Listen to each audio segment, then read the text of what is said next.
Okay, so what I've done here is I've grooved the horn. In the last video I was showing how I was marking my center lines on here and here.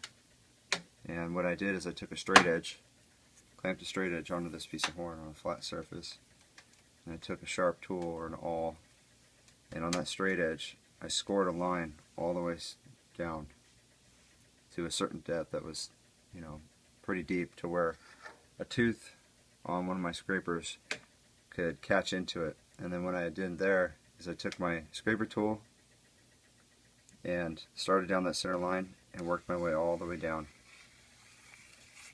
And then I started making the other grooves with half of the side of the horn. So when I took the straight edge off, part of the teeth would be in there, and then it would have something to grip onto so it wouldn't slide or deviate. And then I just slid down in and grooved it all the way. But what you need to do, since this horn has somewhat of a concavity to it, I use my convex scraper here, and I use this one.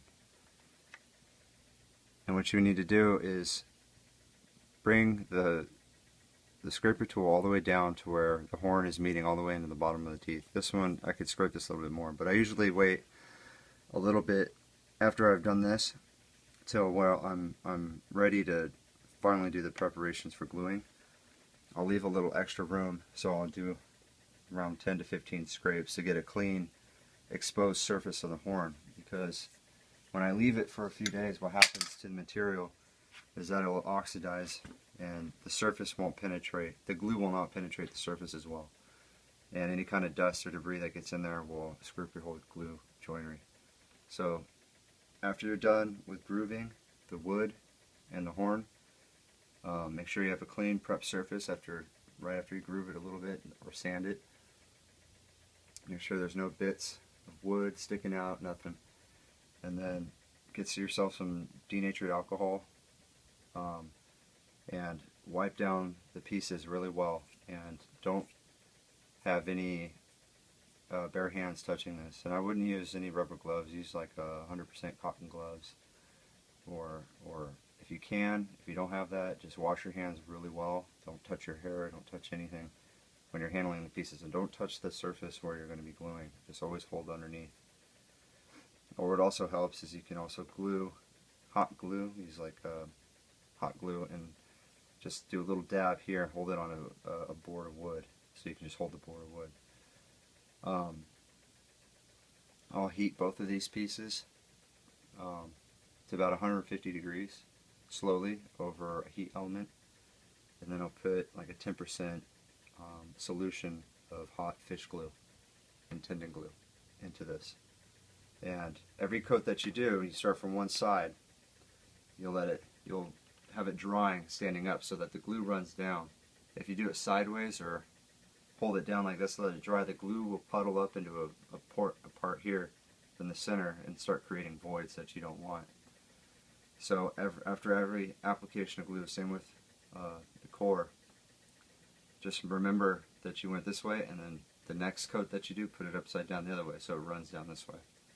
All these little things make a huge difference. I've had delaminations too many times, and it's been a lot of trial and error to figure that out, but all these little things help. So,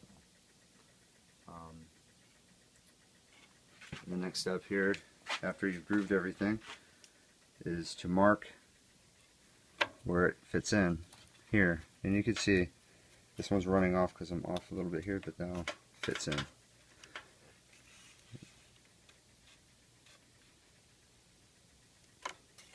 You can hear it snap into place and clamp it. And then also you can look down on the other side down here and see how the lines are running to matching grooves here.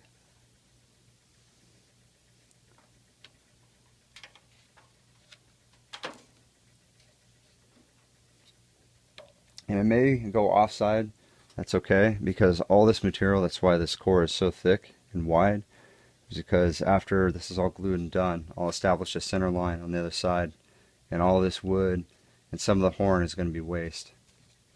So it'll all even out. This is all just rough making right now.